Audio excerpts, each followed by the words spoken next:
అలాగే మరి కాసేపట్లో కాంగ్రెస్ అగ్రనేత రాహుల్ గాంధీ హైదరాబాద్ చేరుకోబోతున్నారు. శంషాబాద్ ఎయిర్పోర్ట్ లో సీఎం రేవంత్ రెడ్డి సహా పలువురు నేతలు ఆయనకు ఘన స్వాగతం పలకడానికి ఇప్పటికే అక్కడికి చేరుకున్నారు. పూర్తి అప్డేట్ తెలుసుకుందాం. శంషాబాద్ నుంచి మా ప్రతినిధి రవి లైవ్ లో జాయిన్ అవుతున్నారు. రవి, ఇప్పటికే 6:24 కావాల్సి వస్తోంది. ఆయన చేరుకున్నట్టుగా తెలుస్తోంది శంషాబాద్ ఎయిర్పోర్ట్ కు. పూర్తి అప్డేట్ ఏంటి?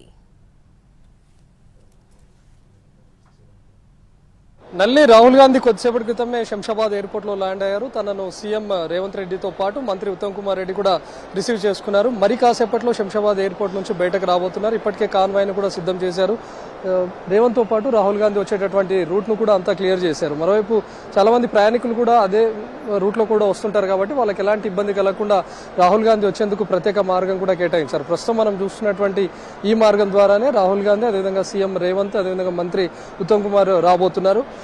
తను ముందుగా 5 o'clock వస్తారని చెప్పడంతో అప్పటికే కాన్వాయ్ను కూడా సిద్ధం చేసి ఉంచారు. కాబట్టి తను జస్ట్ బయటకు రాగానే వెంటనే వెళ్ళిపోతారు. ఎందుకంటే అనుకున్నటువంటి షెడ్యూల్ కంటే 1 గంటన్నర ఆలస్యంగా అయింది కాబట్టి ఎంత ఇమ్మీడియట్ గా తను సభా ప్రాంగణానికి చేరుకుంటే బెటర్ గా భావిస్తున్నారు కాంగ్రెస్ నేతలంతా కూడా. సీఎం కూడా వెంటనే బయటకు రాగానే కాన్వాయ్ కూడా సిద్ధంగా ఉంది కాబట్టి వీళ్ళు ఇక్కడ నుంచి తుక్కుగూడకు చేరుకోవడానికి ఒక 10 నిమిషాల సమయం పట్టే అవకాశం ఉంటుంది. సో తను రాహుల్ గాంధీ బయటకు రాగానే ఇమ్మీడియట్ గా ఇక్కడ నుంచి స్టార్ట్ అయ్యే ఛాన్సెస్ కూడా కనిపిస్తున్నాయి. అందుకే ఒక రూట్ ను కూడా ప్రత్యేకంగా కేటాయించారు. సాధారణంగా అయితే పబ్లిక్ వచ్చే రూట్లోనే తనతో పాటు వెంటనే ఎప్పుడైతే రాహుల్ లోపల ల్యాండ్ అవుతారో ఆ టైంలో రూట్ను అంతా క్లియర్ చేసి ఇమీడియట్ గా మూవ్ అవుదాం అనుకున్నారు. కానీ అప్పటికే ఆలస్యం అవడం, మరోవైపు సభా ప్రాంగణానికి కూడా చేరుకోవాలి కాబట్టి ఎలాంటి ఇబ్బంది లేకుండా ఉండేందుకు రాహుల్ గాంధీ బయటకు చేరుకోవడానికి ప్రత్యేకమైనటువంటి మార్గాన్ని ఏర్పాటు చేసి అదే ఏరియాలో కాన్వాయ్ని కూడా ఉంచారు. అటు సీఎం కాన్వాయ్తో పాటు రాహుల్ గాంధీ కాన్వాయ్, మంత్రి కాన్వాయ్ ఉన్నటువంటి మార్గంలో మిగతా వెహికల్స్ ఏవి, ప్రయాణికుల వెహికల్స్ కానీ ఇక్కడ ఎయిర్పోర్ట్కి వచ్చేటటువంటి క్యాబ్స్ ఏవి కూడా ఉంచలేదు. అంటే ఇమ్మీడియట్ గా తను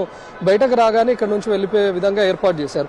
మరోవైపు రాహుల్ గాంధీని లోపల రిసీవ్ చేసుకునేందుకు కేవలం సీఎంతో పాటు మంత్రిని మాత్రమే అనుమతించారు. ఇతర కాంగ్రెస్ నేతలను అనుమతించలేదు. కాబట్టి బయటకు వచ్చిన తర్వాత రాహుల్ గాంధీని కలిసి శాల్వాలు కప్పుదాం లేకపోతే కండువాలు కప్పుదాం అని ఎదురు చూస్తున్నటువంటి కాంగ్రెస్ కార్యకర్తలు కూడా చాలా మంది ఇక్కడ ఉన్నారు. కానీ వాళ్ళందరినీ కూడా క్లియర్ చేసి పంపించారు. ఎందుకంటే వాళ్ళందరూ వచ్చే కొద్దీ మరింత ఆలస్యం అవుతుందనే ఉద్దేశంతో ఇక్కడ ఎవరిని కూడా ఉంచలేదు. కేవలం మనం చూస్తున్నాం ఇక్కడ ఉన్నటువంటి కాన్వాయ్ సిబ్బందితో పాటు పోలీస్ సిబ్బంది, రాష్ట్ర పోలీస్ సిబ్బంది, సిఐఎస్ఎఫ్ జవాన్లు తప్ప మిగతా ఎవరు కూడా కనిపించట్లేదు. కనీసం దరిదాపుల్లో కూడా ఎవరిని ఉంచకుండా అందరినీ క్లియర్ చేశారు. ఈ రూట్ అంతా కూడా కేవలం రాహుల్ గాంధీ, అదేవిధంగా సీఎం వెళ్ళడానికి మాత్రమే కేటాయించారు. ప్రస్తుతం మనం చూస్తున్నాం అటు రోప్ పార్టీస్తో పాటు కనీసం ఇటు దాదాపు 300 మీటర్ల వరకు ఎవరిని రానియకుండా ఉంచారు. కాంగ్రెస్ కార్యకర్తలు కూడా ఇక్కడికి పెద్ద ఎత్తున చేరుకున్నారు. ఎందుకంటే లోపల కాంగ్రెస్ అధినేతలు లేకపోతే సీఎం, మంత్రులు ఎవరైనా రిసీవ్ చేసుకున్నా కూడా బయటకు వచ్చిన తర్వాత కనీసం కలిసేందుకైనా ఉందాం, ఎయిర్పోర్ట్ ప్రిమిసెస్కైనా వెళ్దామని భావించినప్పటికీ ఇక్కడ ఎవరిని ఉంచనివ్వకుండా మొత్తం క్లియర్ చేసినటువంటి పరిస్థితి కనిపిస్తుంది.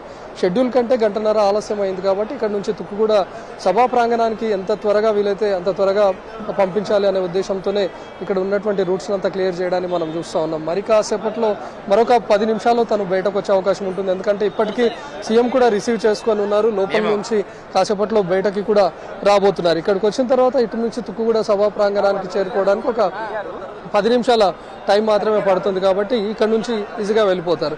సాధారణంగా 5 o'clock తను ఇక్కడికి చేరుకుంటారు. సభా ప్రాంగణానికి వెళ్ళడానికి 6 అవుతుంది. 6 to 8 వరకు జనజాతర సభలో పాల్గొంటారు అని షెడ్యూల్ చేశారు. కానీ అనుకునే దానికంటే ఆలస్యమైంది కాబట్టి తను 6:30 తర్వాత ఇక్కడికి వచ్చిన 6:50 వరకు అటు సభా ప్రాంగణానికి చేరుకుంటారు. దాదాపు 8:30 వరకు అక్కడే ఉంటున్నారు కాబట్టి కాస్త ఆలస్యమైంది. సో దీంతో ఎవరిని కూడా కాంగ్రెస్ ముఖ్య నేతలు ఎవరైనా కూడా లోపలికి వచ్చినా కూడా వాళ్ళను ఇక్కడ కలవకుండా ఏదున్నా సరే సభా ప్రాంగణం వద్ద చూసుకోండి అని చెప్పి వాళ్ళందరినీ నిలువరించడానికి మనం చూస్తూ ఉన్నాం. మరోవైపు కొంతమంది కాంగ్రెస్ స్థానిక నేతలు కూడా ఇక్కడికి వచ్చారు. ఎయిర్పోర్ట్ ప్రిమిసెస్ లో అటు సిఎస్ఎఫ్ జవాన్లు కానీ పోలీసులతో కూడా వాళ్ళు మాట్లాడి లోపలికి వెళ్లేందుకు ట్రై చేయడం, లేకపోతే కనీసం రాహుల్ గాంధీ కాన్వాయ్ కు సమీపంలో ఉండడానికి కూడా ట్రై చేస్తున్నా వాళ్ళందరినీ కూడా క్లియర్ చేసి వెంటనే ఇక్కడ నుంచి పంపించేయడం మనం చూస్తూ ఉన్నాం. సో మరి కాసేపట్లో ఒక 5 నిమిషాలు లేదా 10 నిమిషాల లోపే తను రాహుల్ గాంధీ బయటకు వచ్చే అవకాశం కూడా ఉంటుంది. ఇప్పటికే తను ల్యాండ్ అయ్యి రిసీవ్ కూడా చేసుకున్నారు కాబట్టి మరి కాసేపట్లో బయటకు వచ్చే అవకాశం అయితే మనకు కనిపిస్తుందని ఇప్పటికే రూట్ అంతా కూడా క్లియర్ చేసి ఉంచారు. ఇక్కడ నుంచి 10 నిమిషాల్లో అంటే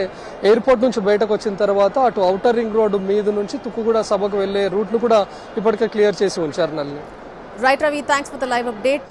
రైట్, మా ప్రతినిధి రవి చెప్పినట్టుగా 10 నిమిషాల క్రితమే ఆయన ల్యాండ్ అయినట్టుగా తెలుస్తోంది. మరి కాసేపట్లోనే ఆయన ఎయిర్పోర్ట్ బయటకు రాబోతున్నారు. ఇప్పటికే కాంగ్రెస్ అగ్రనేతలంతా కూడా శంషాబాద్ ఎయిర్పోర్ట్ కు చేరుకున్నారు. సీఎం రేవంత్ రెడ్డి సహా పలు అగ్రనేతలంతా కూడా ఆయనకు ఘన స్వాగతం పలికేందుకు అక్కడ వెయిట్ చేస్తున్నారు.